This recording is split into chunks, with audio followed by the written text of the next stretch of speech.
Where Am I is recorded and produced on the unceded lands of the Gadigal and Wongal people. We acknowledge the traditional owners and pay our respects to elders past, present and emerging.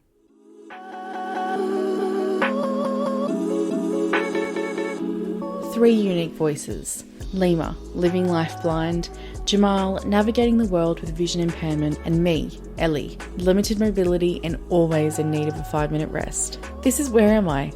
A podcast offering real insights into living with disability and accessibility in our communities.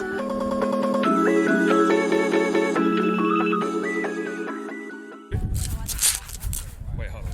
I'll get it.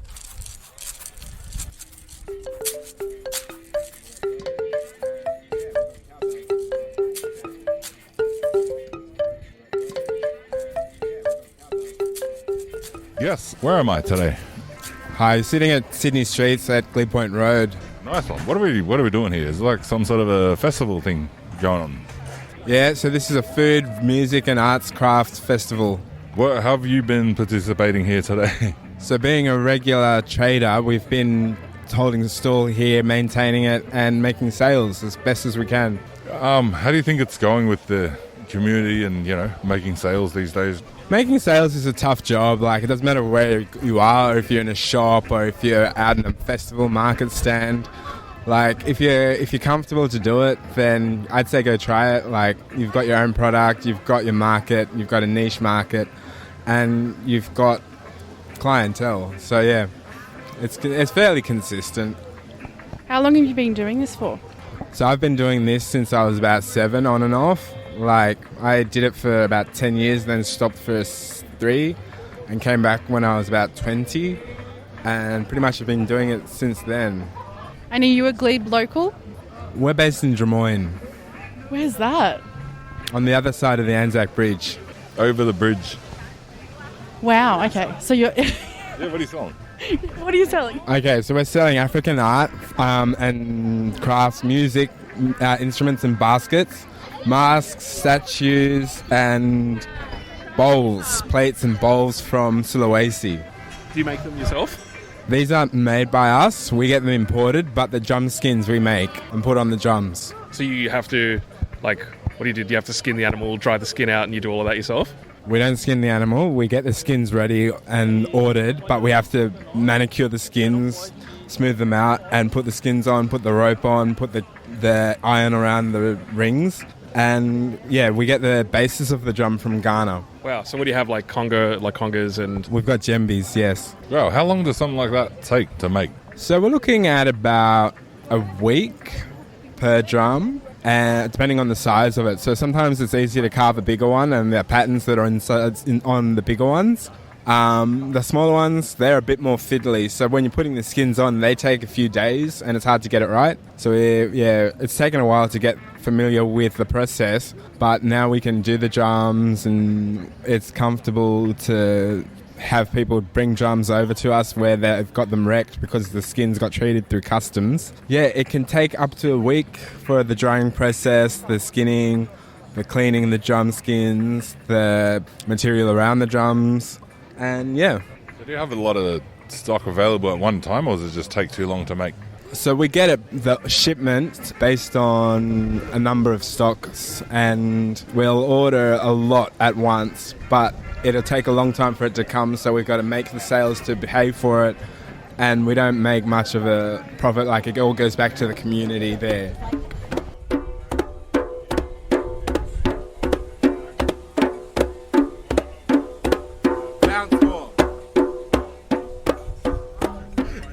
It's a lovely day, great crowd, having a ball, bumping into old friends, making new ones. What more could you ask for? Nigel, how do you know Lima? I grew up with Lima in Waterloo, went to school together, and a lifetime ago we used to MC together, actually. Mr. Hassan Flow Bar. Yeah, so I own a hip-hop bar in Redfern. I've been doing that for 11 years now. Yep, so still in the hood. It's been quiet. Like, you have no trouble. No, we don't have dramas, except for the usual. Just, people that have had... Nobody ever gets drunk. Some people just have too much fun, so, everyone has fun. Some just have a little bit more fun than others, so they have to go home. So we're at the Glebe one. You're going to do the Redfern one, yeah? Yeah, I think it's about the 4th time they've done it. So we've always got a stall there on Redfern Street selling merch. And I think in November there's the next one. We're going to do like a paint thing as well. So painting like R&B. Yeah, rappers and R&B artists. When I saw that, I was like, oh my gosh, I have to go. I'm going to paint Tupac. Lima, what would you paint? Who would I paint? I don't know. Ask the blind guy a hard question. Nigel, what about you? Sorry? Who's your favourite rapper? Oh, that is a loaded question. I like many rappers for many different reasons. I always get asked this question, even like when people say top 5, I can never, because there's so many different rappers or MCs that are good at different things, like storytellers, then there's people with cadence, then there's people that just flow. But I like people that can tell a story and have some substance. But like flow-wise, I like Big Pun and like Tretch, that can all rap much faster than I ever could. But you can't go past Biggie. Gangster rap is what I grew up on, so a lot of the G-Funk stuff, but I don't know, if it sounds good, I like it. Do you have any musical abilities? That's debatable. I used to MC a lifetime ago, so I think I'm pretty good at writing. Can't freestyle to save myself. Do make a cameo every now and again. We do Rock the Block every Thursday, so open mic cypher night. Depending if the mood takes me, I'll jump up, but I spit very short bars. I just try and have a point, and spit my bars and then get off stage and let the professionals do their job. I remember I used to be there with my drum machine. Yeah. He's there with the 808. Yeah, it was good. That's been going for like almost 8 years now. Hey, you still got that boombox? I do, yeah. It's hanging up. It's hanging up in the bar, yeah. That boombox, I used to carry it on my shoulder. Now it's that flow bar. Yeah, it takes pride of place. It's hanging up like right at the front. Yeah, we always get comments on it. Where's Hustle and Flow Bar at? Regent Street, Redfern. 105 Regent Street, Redfern. Just down from the train station and conveniently just across the road from the police station. Amazing. G'day guys, where am I today? You guys are at the Glebe Sydney Market event. My name is Kahan. Hello, I'm Sama. And what brings you to Glebe's Sydney streets today? Well, we have a clothing brand and we thought the streets here are beautiful, the market's beautiful, everything's busy here, and we thought it'd be a good way to get our brand out there, really. And so what sort of clothing do you make? What's your brand all about? Our brand's mainly streetwear and outwear, casual wear. At the moment we have 3 t-shirts and we're working on more projects soon. We've got some hoodies and quarter zips and tracksuits in the back stock. Our name is Koz. It's a combination of my brother's name and my name, so Kahan and Oshan. The logo of it is actually kind of like a representation of our heritage, which is Turkish heritage. So we combined the moon and the star with our name in the logo, yeah. Born and raised in Sydney? Yeah, born and raised in Sydney, yeah. Same. So what sort of opportunities are you hoping to get here in Sydney streets? Are people engaging with your brand and checking things out? Yeah, people are engaging. People really like what we have. They like the product and the quality. We're trying to just get outreach for our brand, really. Trying to get eyes, trying to get people to know about it. I think that's the best way to build your brand, really. So that's what we're trying to do. And we were in the Glebe markets earlier today as well. So now we're pumping it out in the streets now. So we'll see how we go. And so where can people find out about your brand and check out some of your work?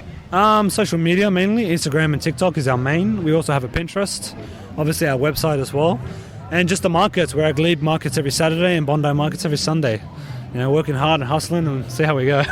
Could you quickly just describe what the graphics are on your clothes? Like so the graphic is so the black t-shirt doesn't really have a graphic. It's our logo, but the cream and white one, it's a bunny and a bear kind of hugging each other. As the brand is my brother and I, and our relationship and our bond. It's kind of a good representation of that. It's also puff printed as well. It's 3D, and that's why it's our bestseller because it pops out so much. And you can see it from so far away. And yeah, it's kind of like a shining star kind of thing. You know, it really attracts people, and yeah, I guess that's why it's our bestseller. You can feel it if you like. Thank you. Can you tell me a little bit about your brother? I mean, like, why would you go into this project with your brother and not just go at it alone? Well, my brother and I are really close, and we've always been honestly inseparable growing up, and we've always had each other's backs, and we've kind of built our relationship and our brotherhood like that. You see a lot of families now that don't really have that relationship between siblings, and I think it's so important as well. That's why we've done it together. I wouldn't do it without him. There's no way I wouldn't do this by myself. So I would always involve him, and he would always involve me, and we put our minds together and we've done something. So that's what we're trying to do. We're currently on Glebe Point Road. They have Sydney streets going on. Usually on Saturdays they also have Glebe markets, but I think with Sydney streets they've blocked down the whole of Glebe Point Road. So yeah, it's pretty packed, a lot of people around, beautiful weather, and a lot of stalls, a lot of food. It's good vibes altogether, you know. What have you seen today walking around? I've seen a lot of stalls. There's a lot of clothing stores, there's a lot of food around. I also had grabbed one of the Sri Lankan food around. I think they're selling like a devil dog sort of thing. As you walk around, they have like every shop has their own speaker and they're playing good music that people are vibing to. So I've actually seen people actually just laughing and smiling around, and you know, it's good to see that everyone's having a good time and enjoying themselves. How do you feel about this community, like living around here? How long have you been around here? I've been living in Glebe for the last 2 years now. Before this, I was living in Chippendale. I think it's pretty good. Like, I honestly love the fact that we have Glebe markets on every Saturday. I feel like it's a pretty good place for us to just get around with all our friends and just go and just have a walk. And, you know, it could be as simple as grabbing something to eat or to drink. But the fact that we have like a good community around, I think it helps us get out of the house more, because it's pretty easy, especially given weekends, that you just want to stay in. But given the fact that we have a good community around, I think it helps us get out of the house more, and kind of like that. My name is Katrina. I am one of the directors of a company called Latin Dance Australia. I have a partner as well. Her name is Rebecca Vallejo. And yeah, we own Latin Dance Australia that is based in Glebe. All right, cool. And what are you doing here at the festival today? We are actually just dancing. So we're here dancing at the Sydney streets. We're dancing salsa, bachata, reggaeton, and just showing everyone in the area, in the neighbourhood, in the community what we're about, what we do, and just getting involved. What got you into dancing to begin with? What got me into dancing? I've always loved music. I've always loved dancing. I found Latin dancing in a little cafe. They were teaching classes and they needed people to join, and so I was like, okay, I'll join in. And you know, it's been like just 100 miles ahead since then, and that was maybe 20 years ago, so it was a really long time ago. If I had to take consideration like accessibility here, I think it was pretty good, given that they closed the street down so that there is no car traffic. Makes it very easy to navigate up and down the street. And Glebe Point Road is just one big massive street, so you can come here with, you know, either just yourself or with support or with friends, and you'll be able to walk up and down the street perfectly fine and safely without the cars. Yep. And I guess the thing that is tough is like you don't know what the stalls are, so you would sort of have to walk up to each individual stall and ask, where am I? But yeah, so you might need someone to help you to identify what the stores are. Yeah, I guess that's pretty much my thoughts on the accessibility here. I think it's quite good. The crowds do get pretty big, and so that can make walking through a big crowd a little bit difficult, but I'd say that's about it. What things make it easier when walking through like a busy crowd or a space where there's lots of people? For me, I think using a cane makes it easier because people see you with the cane and are pretty quick to get out of the way, so that helps a lot. If you're not a cane user and you don't have a guide dog, it might not be as obvious, so you can definitely help yourself out if you use a cane. How about you, Lima? Can you tell me about the accessibility here today at the Sydney streets on Glebe Point Road? I think it's pretty good.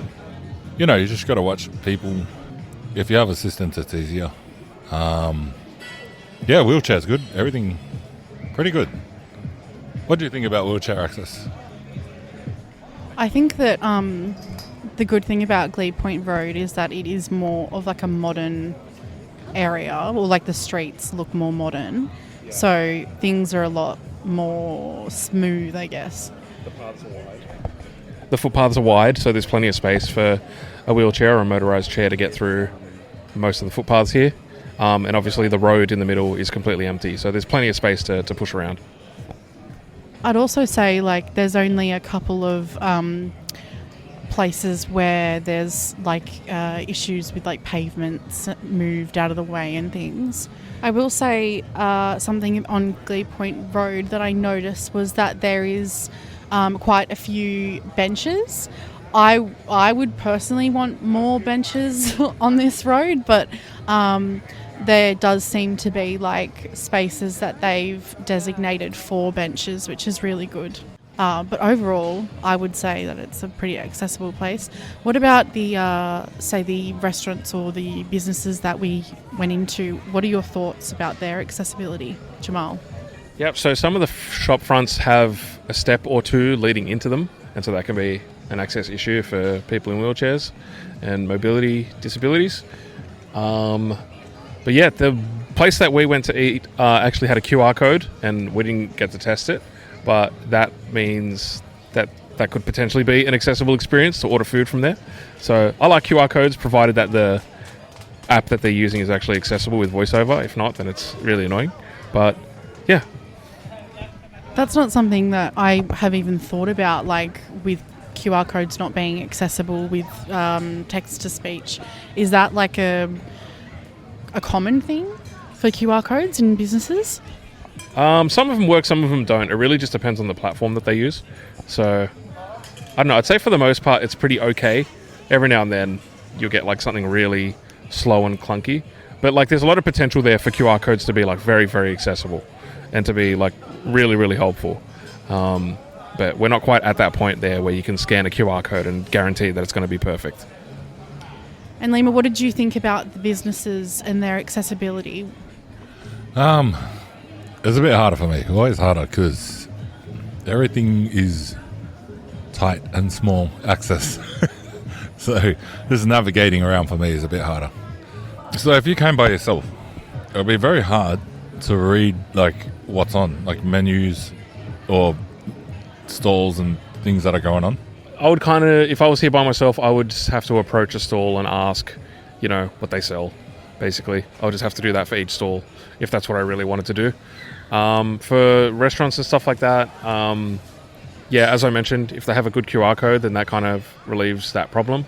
Otherwise, I end up just talking to whoever's serving me and hope that they can sort of give me the information that I'm after. Otherwise, if they're not particularly helpful, I could always just FaceTime someone and show them the menu or something like that. Or I can use like AI, like I'll use like Seeing AI to like scan whatever it is I'm trying to like get information about and then use that. So that's pretty much how I would get around that as best as I could. But yeah, that is a bit of a problem here. Like there's like a bunch of stalls and there's no way of knowing the difference between them and what they are. There's a couple of places with like really, really big signage. And so if you have some sight, you might be able to read those.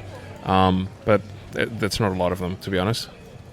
Ellie, what did you think of the access here? Like what's something that you would like to see improved around an event like this? Personally, I think actually it would be back to the benches. It being quite a busy event, there are benches, and most of the time there's people sitting on the benches.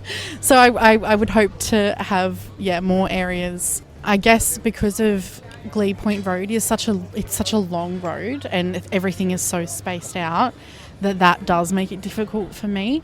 But I think that as long as there are benches and I'm able to rest for short amounts of times, like right now, for example, that it seems quite accessible for me. Jamal, what was your highlight of the day? My highlight of the day was some of the interviews. I really enjoyed speaking to the people from COS. I think they have a cool little brand and a nice little, nice little sentiment behind it. I hope that was interesting to everyone listening. And Lima, what is the rating of today's weather? Actually, it was like a 9. Oh, no. Take it back. 7. So after deep thought and a review, you're going with a 7. Yes. Now why? What was the reason for its deduction from a 9? Oh, because I was going to wear shorts and singlet, but then I came out and it's hot in the sun and then the wind was cold and then, I don't know. Yeah. Lima is looking great in a polo shirt that's striped with some red lines and it's got blue on it with a nice pair of blue jeans. And Jamal, he's wearing an all black outfit today with white tennis shoes, a black cap as well. Also, I think you have a Esche bag on you, which looks stylish AF. Love that. But sure. It's a sling bag, but yeah. I love a good Eshe bag. Why you didn't mention mine? That's fine. This is Jamal, and this has been Where Am I? Oh, I'm still lost. I don't know where I am. Thanks for listening. My name is Lima. I'm still lost.